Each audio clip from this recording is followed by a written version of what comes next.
What's up guys, I'm Phoenix Master 1 and welcome to my breakdown of Emblem Edelgard. I'll also be going over my tier list of all of the Emblem heroes and the Emblem rings. So here we have got Emblem Edelgard as a standalone emblem as an axe armor. I kind of wish that she was an infantry unit because then she would just have access to a lot more skills. So just like all of her previous alts, she is going to be a bit more of a player phase focused axe armor here. So she has got Black Eagle Axe, which gives her -1 special cooldown, and it is pretty much going to be having the standard unconditional +15 to all of her stats, the dull attack defense, which is going to be ignoring the visible buffs of the enemies, and 25 true damage per hit, and then 2 layers of 15 flat damage reduction for the regular attacks and for the specials. And she also has the 50% damage reduction piercing per hit. So until here, it looks like an arcane weapon honestly, but the most unique thing about this weapon is the fact that at start of turn and after her action, she can inflict exposure, frozen, and defense shackle to the closest foes and the foes in 2 spaces of them. So the mid-turn frozen is extremely good, and we have got, a couple of units who can inflict frozen, but here she is going to be able to inflict that in middle of the turn, which, Valentine Lift could do, but she is going to be having a much better combat. And because it is a middle of the turn debuff, it is going to be significantly harder to cleanse, and this can swing matchups for a lot of the tanky units who have got high defense, and then they can just make the follow-up attacks and not get doubled. So this is going to be the main support that she's going to be giving, and she herself has got the middling speed, so she also makes fantastic use out of the frozen from her weapon. Even though this is something that we expect from the weapons, I feel like this is a bit of an undercooked weapon for her. It does not have any kind of canto. It doesn't disable the defensive specials like Valentine Edelgard. I just wish that they, put some other effects here so that she could be a bit more unique, because other than her frozen effect, all of the other effects are pretty much standard. So I would have liked a bit more of a distinct design with her weapon. And then with her special, she has got United Storm. So it's a 5 cooldown special, and it is going to be boosting damage based on 100% of her defense or foe's defense, whichever is higher. So this is going to be doing a lot of damage, similar to Harmonic Brave Ike's special. And this also has the 40% unpierceable damage reduction in the combat, and this has got double gale force built in it, so she's going to be able to act multiple times, and she is a modern unit with that kind of weapon, so she's going to be having a pretty good combat. But again, I would have liked some unique effects because Claude and Dimitri are right there. I would have loved Arc Rival effect against like colorless and blue units because of those two. But yeah, this is still a really strong special because of the fact that it has got double gale force and it does do damage, unlike the regular gale force. So that is going to be a pretty significant thing. And then she has got a new inheritable skill in Strat Flame 4. So this is going to be taking 4 inert slots, which is kind of insane. And this is going to be inheritable to any kind of melee armor and flyer. So this is a really good skill, giving you +10 attack and defense, 5 true damage, and 5 flat damage reduction. And it also gives you +1 special cooldown per attack in the combat. And you can also get the pre-combat damage and then set up the Divine Vein Flame terrain. So this is going to be a really good slotty skill for a lot of the slower melee flyers. And then she's got Patience, which we did see before on Harmonic Brave Ike. So this is going to be giving you the true damage based on her defense, and also the flat damage reduction, and also the potent follow-up attack. So she is going to be having the Forced Vantage, and because she gets the special cooldown out of her slotty skill, it is going to be pretty easy for her to trigger her special. So the Forced Vantage can help you with that, but again, it is always going to be a bit of a troublesome thing if you are up against some kind of wrong enemy who can just kill you. And keep in mind that Patience requires you to have 30 base speed, and she has got exactly 30 base speed. So if you get minus speed IV, then she is not going to be able to get the potent follow-up attack. So try not to use minus speed IV on her because it pretty much stops her slot B skill. And she has got another inheritable skill in Strat Assault 4. So this is inheritable to any kind of flyer or armor, even if they are ranged. So this is going to be a pretty nice skill for the range armor units who couldn't really get Assault Rush and stuff like that before. And it is going to be giving you the true charge to the unit and the allies in 2 spaces of that unit. And it also gives you +1 movement to only that unit. And then it has got attack defense resistance, true damage crux built in it. So it's a fantastic slot C option. And this is going to be giving you a solid option to bypass a lot of the warp blocking. So because you have got true charge, it is going to be enabling you to bypass stuff like bulwark effects and also any kind of warp blocking effects from barricade or warp bubble or even divine vein vert. So in the description of it, it does seem a bit messy, but in practice, this does bypass even divine vein vert and any kind of warp blocking. If you played the tactics drill which came out with her, you can easily see that it is only going to be giving you pass in the scope of the charge movement that you get. It is not going to be giving you pass if you run something like Emblem Eirika Ring. So this is an incredible slot C skill, but unfortunately it is also going to be eating up 4 inherent slots. So if you want to get both her slot A and slot C skill, then needs to have 2 copies of her, which is just ridiculous. So Strat Assault, I really do like it, and because you give the true charge to your allies as well, they do have a way of bypassing the warp blocking, especially with the charge movement. And again, the charge movement that they get is going to be treated as the warp movement, and the description of it that says you cannot move through foes or terrain that blocks movement, they pretty much mean something like a mountain tile, and they do not mean divine vein vert, because like I said, you're able to bypass the warp blocking of divine vein vert. It's just that the ice blocks, it's not going to be something that you can warp past, if it makes sense.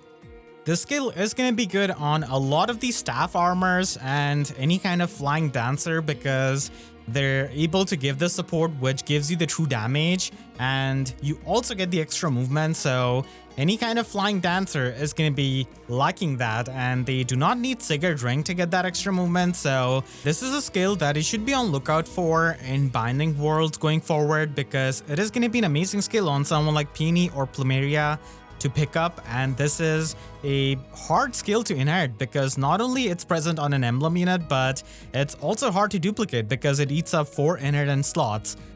And then she's got her emblem effect, which is going to be giving you the extra damage on your special triggers depending on your max cooldown multiplied by 4.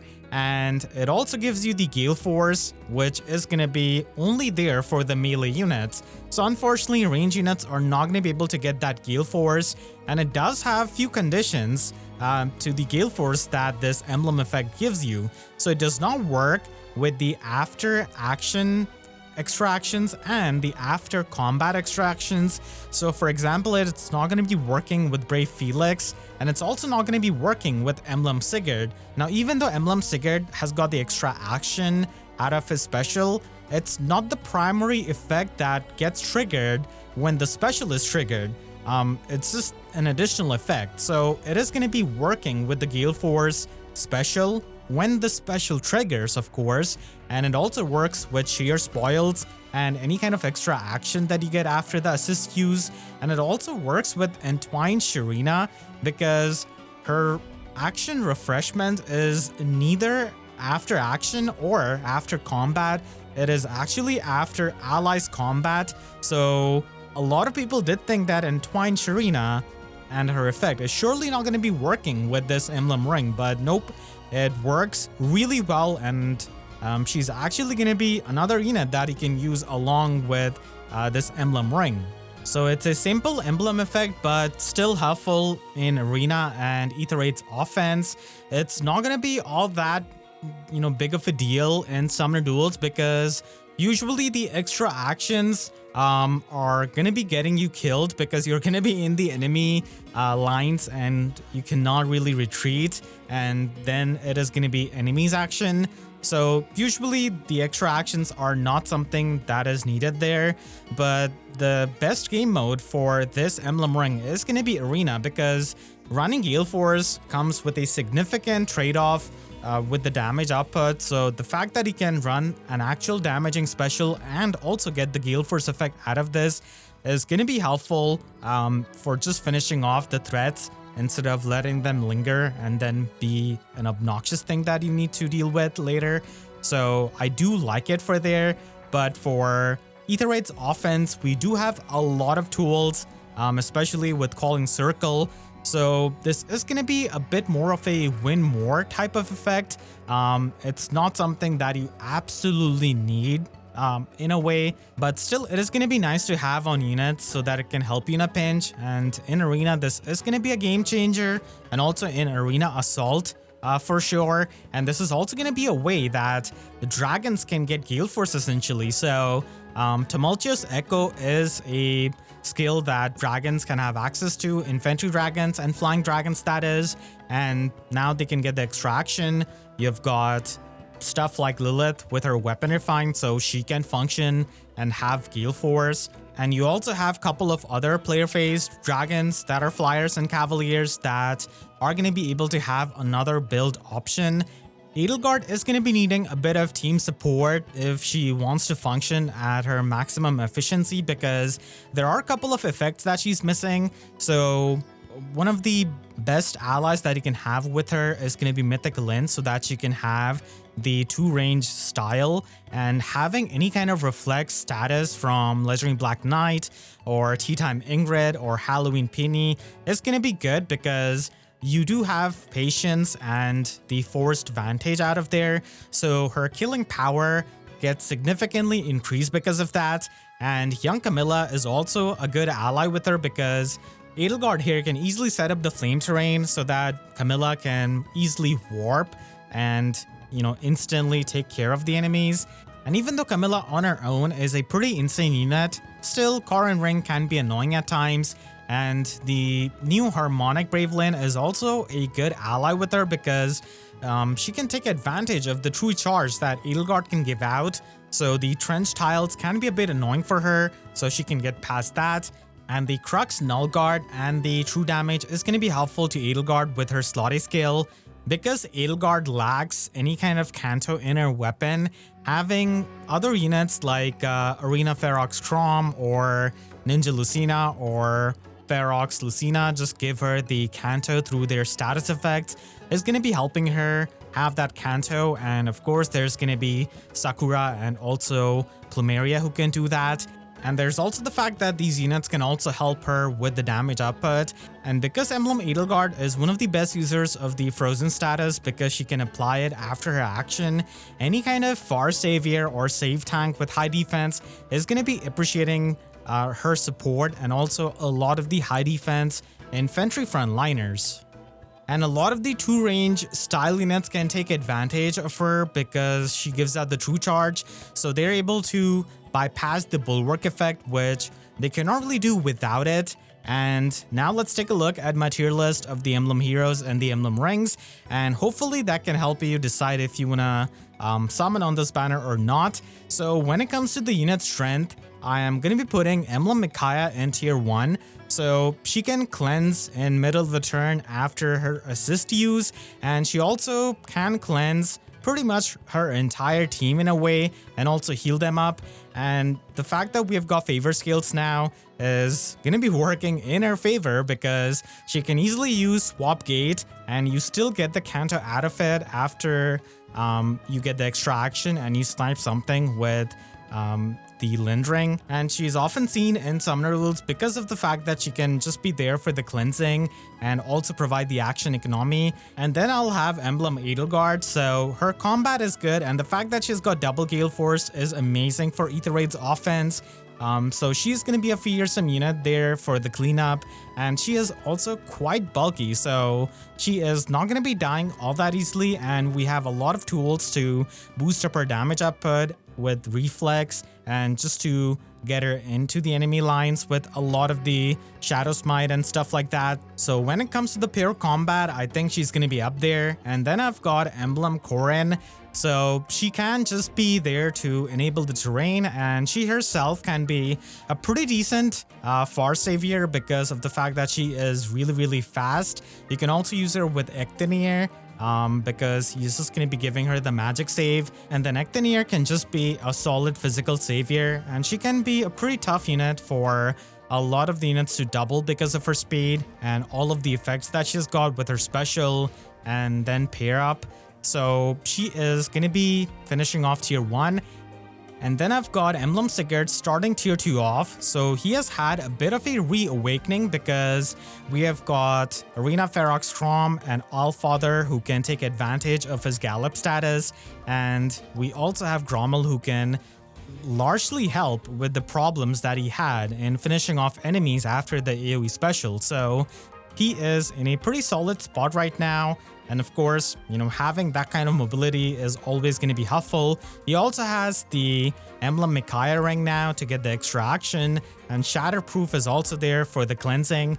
Of course, not as insane as he was at his release, but still a very powerful unit. And then I've got Emblem Lyn, who has fallen off a bit because we have got Mythic, Hother, and Baldur's. They can just get rid of the safety fence, and she is also going to be having trouble finishing off a lot of the far saviors because her damage output can be a bit lacking at times, and many times she has no way of getting past certain save units, and it's not all that easy to abuse stuff like the triangle attack because of the schism status. So when Mythic, Hother, and Baldur were not there, she can just be an insane unit with the safety fence, but now that they are there to just check her, she's not really all that insane, and she has gotten some new tools now with Execution Breath, which you can run and free up her Slotsy skill to maybe run a feud skill, so that's something she can do. And also the Emblem Eirika Ring is really good for the positioning, even though she is a ranged unit and you usually do not use the Eirika Ring on range units, but still she can use that and its extra action to just position herself and then snipe something. But still, with Mythic Elm and his middle of the turn undefended status, she can do things. And then finishing off tier 2, we have got Emblem Eirika. And now that we have got the physical save skill, it's a bit hard for her to get away with her sniping, with her style. And again, she also has the problem with her damage output when it comes to finishing off a lot of the enemies. So she has also gotten some new tools with Potent Assault and Attack Speed Outcry Dull that she can use now. And even though she really wants to have the extra movement, I think that Emblem Edelgard is also a really solid tool now in her arsenal to get that extra action. And I'm definitely going to be using that in Arena Assault. And then we have got the tier 3 Emblem units who need significant amount of support to function in the combat. And Emblem Celica is going to be there with her warping. She does have the pass, but it's not easy for her to kill things, and that's why she needs the support of Larather and also Legendary Sakura so that she can retreat. She mainly just has Conjuring Breath, which she can take advantage of, but other than that, she doesn't really have a lot of things. And then we have got Emblem Ike. So he has got access to Warrior's Blow now because of Harmonic Brave Ike, and he also waits for Attack Defense Faith whenever that comes out. So his tanking isn't really all that insane, but at least he has got some better tools now and the skills that he needs. And then finally we have got Emblem Marth, who was there in the Holoforms, and a lot of people did pick him up because that is just a free emblem merge. So he is still useful in my opinion in Arena Assault, just to clean up things. And now we also have Emblem Edelgard Ring, which you can use for the player phasing. And you can also outsource Potent as a status with Winter Ivy and also Legendary Ninian. So that's something you can do without using Potent Finish in slot B. And then when it comes to the ring strength, I think that Eirika Ring is the strongest ring right now because it is the most meta influential and the ring which pretty much any kind of melee unit wants to have if they already do not have the Brave effect, because it can massively swing the matchups not only for nukes but also for save units, because they can kill a lot of the enemy units who might survive with something like Miracle and then deny their double. So having that Brave attack is so helpful for them. And now with the potent follow-up attacks and stuff like that, the extra Brave hit that you get out of the Eirika Ring can also be so helpful in killing the insanely bulky units that we have got. So I do think that it is easily one of the best emblem rings, if not the best one. And then we've got Emblem Ring, which is also a pretty meta-influential ring with how it can help you counter Young Camilla and set up the Divine Vein Vert and the Icicle Terrain for blocking the enemies. And that way you can have the counter control and the warp blocking, the scowl effect out of it, and just overall have an obstruction. So it is an extremely useful ring that can just be slapped on any kind of unit that wants to give you a bit more of a utility. And it is something that you're going to be seeing a lot in the competitive game modes. And then finishing off tier 1, I did have a bit of dilemma, but I think that Emblem Eirika Ring is up there because the extra action that you get out of it is, always good, but you also get the cleansing and the healing, and we also have skills like the favor skills, which do help you quite a lot. And it's also really helpful with a lot of the after action debuffs that we have got nowadays. So I think it's a solid ring which gives you the action economy and a bunch of other things depending on the skills that you've got. And you also have Cigarette Rings starting tier 2 off. So it's a universally useful ring where if you do not have the extra movement or Canto or good Canto for that matter, then this is going to be the ring that is going to be just splashable on any kind of unit. It's an emblem ring that is going to be finding its place on any kind of team one way or the other, but the stall status is something that you need to watch out for, especially with Heimdall, so that can be supremely annoying, and that's why I kind of put Eirika Ring over him. And then I've got Ring, which has fallen off a bit, not only because of Hother and Balder, but there's also a lot of units with the range styles now, like Brave Violet, Attune Ryoma, Summer Celica, Mythic Lyn also. So it's kind of insane that we have got a bit of a range creep in a way, but still it is always useful for the sniping and also for facing Heimdall so that you can get rid of the Foresight Snare by just attacking from a distance. And then I would place Emblem Edelgard Ring, finishing off tier 2. So it's a good ring to have, but I think that the rings above it are significantly going to be changing your matchups and your barracks. Whereas Emblem Edelgard Ring is good to have, don't get me wrong, for stuff like Arena especially, but it's essentially win more type of ring, so that's why I've got it here.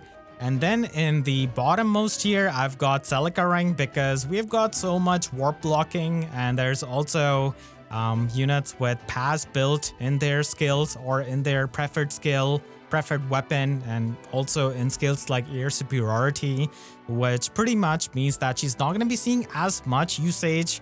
She was insanely meta defining when she came out, but now she has been countered so much. And then we've got Marth Ring, which is a simple ring but still good for the AoE builds, the shield fighter builds, but nothing again all that insane. And then finally there is going to be the Ike Ring, which is limited in its scope, but still a lot of the tanks can just run other rings like Eirika Ring or Korean Ring, and Emblem Ike Ring only gives you the damage reduction against the ranged enemies, which is a bit limiting.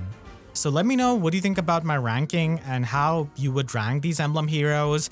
Overall, this banner is kind of skippable because of its color share, because Edelgard can only do so much by carrying this banner in the green pool with Emblem Lyn and Diamant color sharing. And Legendary Diamant is a good unit, but he's not that insane of a unit.